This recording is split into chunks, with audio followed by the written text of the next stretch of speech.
April மாதம் அவர் பதவி ஏற்கிறப்ப அவருக்கும் அவர் மனைவிக்கும் சேர்த்து மொத்த சொத்தே 2 கோடி தான். ஆனால் 14 கோடி கேஷ் கொடுத்து வாங்கினார். 11 கோடி என்னமோ கடனாக ஒரு படமும் நடிக்காத திரு உதயநிதி ஸ்டாலின் அவர்கள்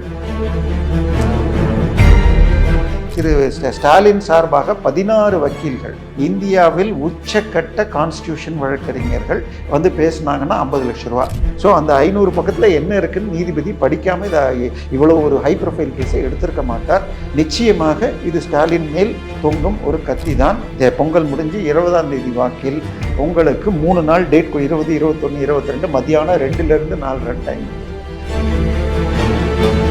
ஸ்டாலின் அவர்கள் பதவி நீக்கவும் செய்யலாம். அதிலிருந்து 6 வருடங்கள் தேர்தலில் அவர் போட்டியிடவும்.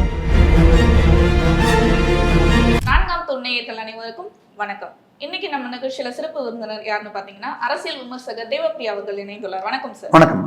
2011 கொளத்தூர் தொகுதியில அப்ப ஸ்டாலின் அவர்கள் துணை முதலமைச்சராகவும் அமைச்சராகவும் இருந்தாரு. அப்ப சைதை துரைசாமியை எதிர்த்து போட்டியிட்டாரு. அப்ப இவரு தான் வின்னும் பண்ணாரு.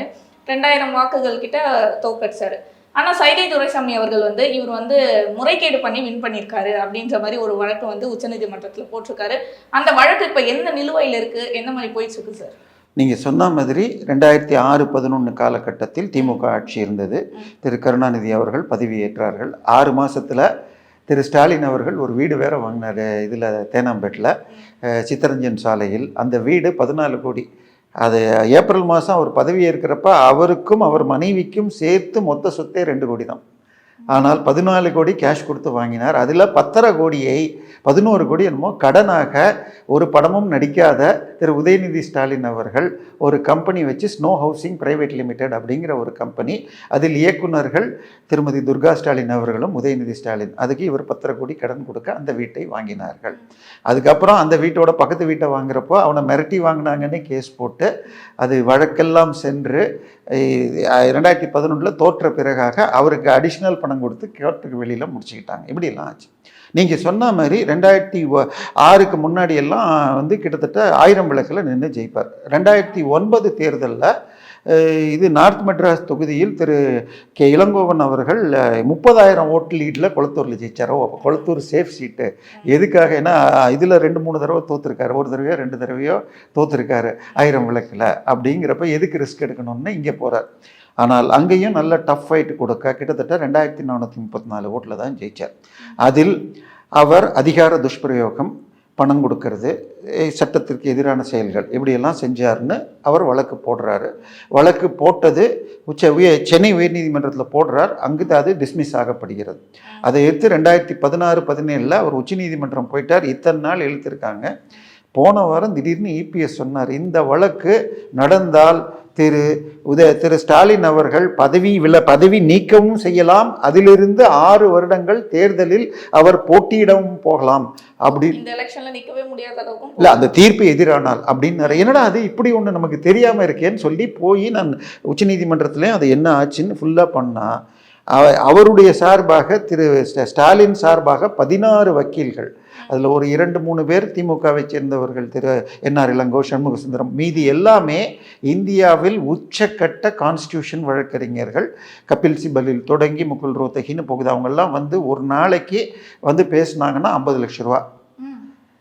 ஒரு நாளைக்கு 5 நிமிஷத்துலேருந்து 10 நிமிஷம் தான் கோர்ட்டில் பேச இல்லை. போன மாதம் வந்தப்போ என்ன பண்ணாங்கன்னா, ஏற்கனவே நான் பல வாய்தாக்கள் வாங்கியாச்சு, வேகமாக முடிக்கணும்னு அவங்க சைடில் கேட்குறாங்க. அவங்க சைடில் சைதை துரைசாமி சார்பாக முன்னாள் ஒரு நீதிபதி, ஓய்வு பெற்றவர், அவர் இப்போ ப்ராக்டிஸ் பண்ணுறாரு, ஏதோ டிஎல் நாயுடுவோன்னு பேர். அவர் சொல்கிறார், இது மிக மிக முக்கியமான வழக்கு.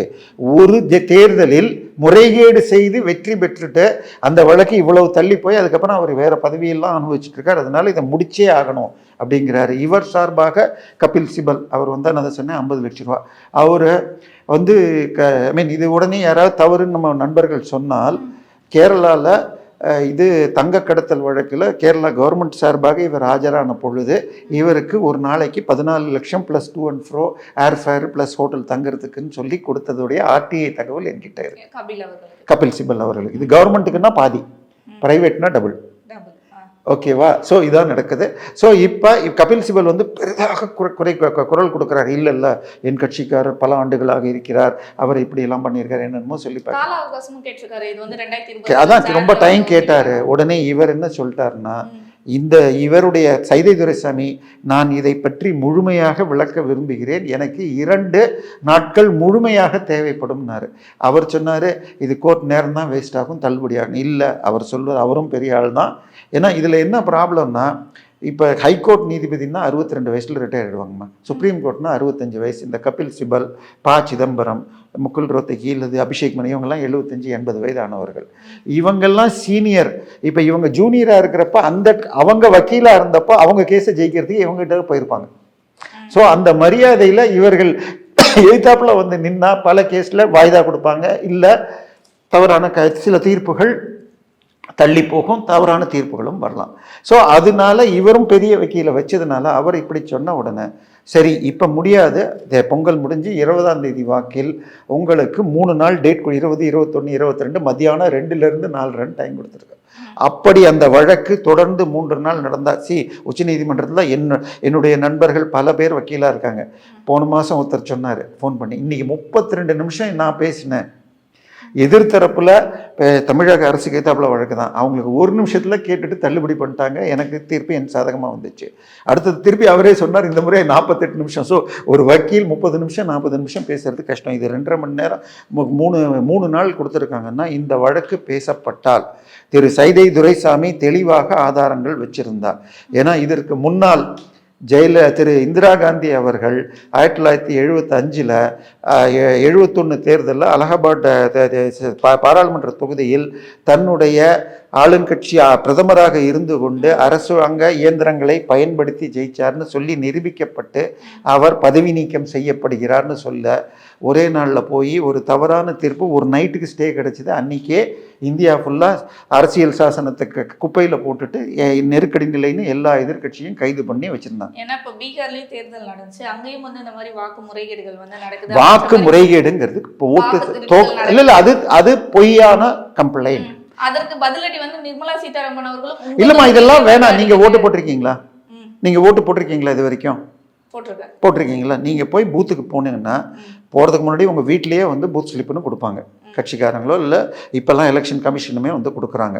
இந்த பூத்தில் உங்களுடைய நம்பர் இது, உங்கள் பூத்து இங்கே இருக்குன்னு சொல்லி கொடுப்பாங்க. நீங்கள் பூத்துக்கு போகிறதுக்கு முன்னாடியே ஒரு கட்சிக்காரனும் டேபிளில் போட்டுக்கிட்டு நீங்கள் எங்களுக்கு போட்டுருங்கம்மான்னு சொல்லிட்டு கொடுப்பாங்க.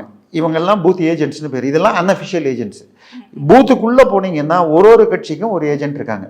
இப்போ உதாரணமாக லலிதா மேடம் போகிறீங்க, உடனே அவங்க என்ன பண்ணுவாங்க, 474 லலிதாம்பாங்க. எல்லா கட்சிக்காரங்களும் டிக் அடிச்சுட்டு உங்கள் மூஞ்சியை பார்த்துட்டு உங்கள் ஃபோட்டோ மேட்ச் ஆகுதுன்னு பார்த்து டிக் அடிச்சுப்பாங்க. அப்புறம்தான் அது எல்லாரும் ஓகே சொன்ன உடனே கையில் ரேகை வைப்பாங்க, மை வைப்பாங்க. அந்த மை வச்சதுக்கப்புறம் அந்த அதிகாரி ஒரு பட்டன் அமுக்குனா உங்களுக்கு ஓட்டு போட போகலாம். அதில் ஒரு ஓட்டு தான் போட முடியும். திருப்பி அவர் ப்ரெஸ் பண்ணால் தான் இன்னொரு ஓட்டு போட முடியும். ஸோ அத்தனை ஏஜென்ட்டும் எலெக்ஷன் முடிஞ்ச உடனே கையெழுத்து போடணும்.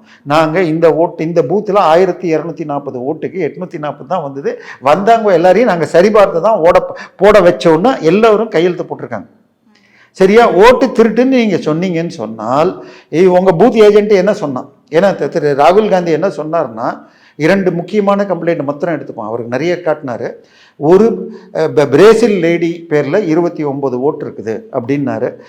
அந்த 29 பேரில் 20க்கும் மேற்பட்டவங்க வீட்டுக்கு போய் பார்த்தா அதில் சில பேருடைய ஃபோட்டோ அவங்களுடைய இதில் கரெக்டாக இருக்குது. ஆனால் இவங்களுக்கு எலெக்ஷன் தேர்தலில் நின்ன உடனே, வேட்பாளர் நின்ன உடனே நீங்கள் பணம் கட்டினீங்கன்னா, அந்த 10,000 20,000 கட்டினீங்கன்னா அத்தனை பேருடைய ஒரு தொகுதிக்கு இதுன்னா பார்லிமெண்ட்டுன்னா 20 லட்சம், அசம்பிளின்னா 2.5 லட்சம். 2.5 லட்சம் பேருடைய இதையும் நம்பரும் ஃபோட்டோவோட உங்கள்கிட்ட கொடுப்பாங்க. அப்படி கொடுக்குறப்ப காப்பி பேஸ்ட் பண்ணுறப்போ சில பேருக்கு தப்பாக இருக்குது, சில பேருக்கு அதுலேயுமே தப்பாக இருக்குது.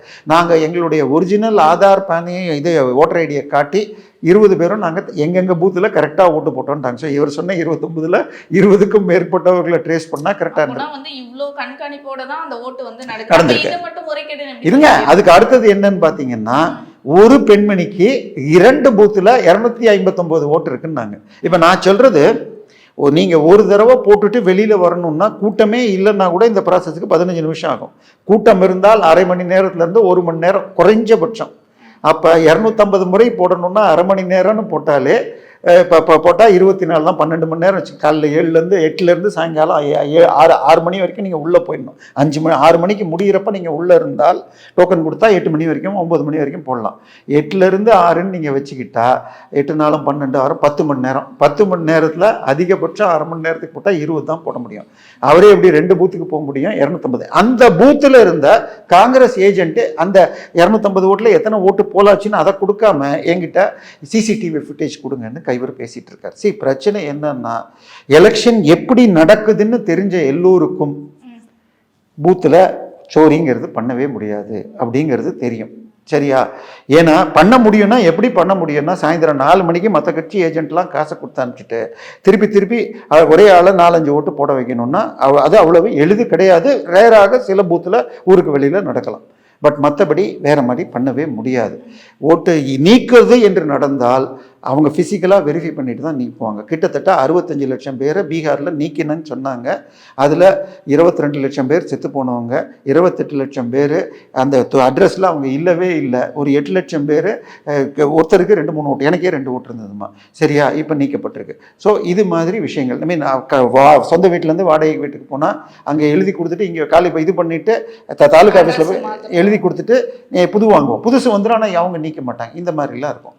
ஸோ இதுதான் ஓட் ஒன்று கிடையாதுமா. அதாவது முன்னாடி போன எலெக்ஷன் வரைக்கும் இவிஎம் நாங்கள் இப்போ இவிஎம்மா விட்டுட்டாங்க. அதாவது தனக்கு மக்கள் அங்கீகாரம் இல்லைங்கிறத மறைக்கிறதுக்காக அவர் தன் பேரில் இருக்கிறது திருப்பத்துக்கு சொல்கிறார். இப்போ ஓட்சோருங்கிறத விட்டுருங்கம்மா. இப்போ 2434 ஓட்டில் ஒன்று பணம் கொடுக்குறாங்க. அது எல்லாருக்கும் தெரியும். தமிழ்நாட்டை பொறுத்த வரைக்கும் 1000 2000 இன்னும் சொல்ல போனால் வீடியோக்களே வருது. நீங்கள் திமுகவுடைய கரூர் மீட்டிங்கில் ஒவ்வொருத்தர் சேர்லேயும் ஒரு கிஃப்ட் ஹேம்பரே வச்சுருந்தாங்க. அதுக்கப்புறம் நம்மெல்லாம் யூடியூப்பில் கஷ்டப்பட்டு அலைஞ்சு எடுக்கிறோம். கொஞ்சம் நிறைய ஃபாலோவர்ஸ் இருக்கிற இன்ஸ்டாகிராம் இன்ஃப்ளூயன்சர்ஸ்ன்னு சொல்லிட்டு ஒருத்தருக்கு 5000 10,000 கொடுத்து ஒரு 10-20 பேர் சொன்னாங்க. 1 லட்சம் சேர் போட்டாங்க, வெளியில் 1.5 லட்சம். கிட்டத்தட்ட எல்லாரும் அதையே சொன்னாங்க. ஒரு இன்ஃப்ளூயன்சர் அதுக்கப்புறம் அவருடைய ஃபாலோவர்ஸ் எல்லாம் கேன்சல் பண்ணுறாங்கன்னு சொல்லிட்டு ஐயோ இனிமேல் பண்ண மாட்டேன், நான் அந்த வீடியோ டிலீட் பண்ணிட்டேன்னு போட்ட வீடியோவும் ஆன்லைனில் இருக்குது. ஸோ திமுக கண்டிப்பாக பணம் கொடுத்து, திமுகவும் இல்லை அதிமுகவும் செய்யும், பட் அவங்க அதிகம். ஸோ இது பணம் கொடுத்து செய்யறது, அரசு அதிகாரத்தை துஷ்பிரயோகம் பண்ணுறதுங்கிறது எல்லோரும் நடப்பது. அதை நிரூபித்த பண்ணியிருப்பாங்கங்கிறதுல டவுட் இல்லைம்மா.